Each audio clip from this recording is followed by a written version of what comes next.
లస్సీ షాప్కి అయితే వచ్చేసినాయి. ఫుల్ ఎండకి ఏం అర్థం కాలేదు దారిలో కనిపించేసరికి. Hi friends, welcome back to my channel Ranjith Sandra tells. వచ్చి అయితే మెనూ అయితే తీసుకున్నాను.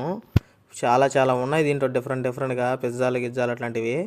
కానీ మనకి ఎండ కదా, ఐస్ క్రీమ్ కానీ లేకుంటే ఇట్లాంటివి ఏదన్నా చల్లగా లస్సీ టైప్ తీసుకుందామని చెప్పి చూశాను. తిరిగేస్తా ఉన్నాను, ఏం అర్థం కాలేదు. మొత్తానికైతే ఒకటైతే ఆర్డర్ అయితే ఇచ్చేసాను. వచ్చిన తర్వాత మీరే చూడండి ఎలా ఉంటుందో.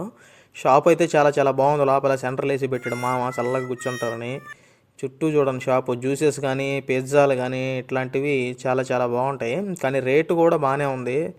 కానీ తప్పదు కదా అప్పుడప్పుడు ఇట్లాంటివి. చూడండి మనకైతే తెచ్చేసాడు. ఫ్రూట్ సలాడ్ అయితే మనం ఆర్డర్ చేసాము. గార్నిష్ అయితే బాగా చేసుకొచ్చాడు అయ్యా మామ.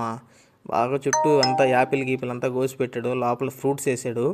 చాలా బాగుంది. టేస్ట్ కూడా బాగుంది అబ్బా, తిన్నాను. చాలా బాగుంది టేస్ట్. ఒకసారి మీరు కూడా చేయండి. లస్సీ సెంటర్లో ఇది మన మైపాడు గేట్ దగ్గర అయితే ఉంది, బైపాస్కి వెళ్ళి. థ్యాంక్స్ ఫర్ వాచింగ్ మావా. ఇంకా ఉంటా, బాయ్.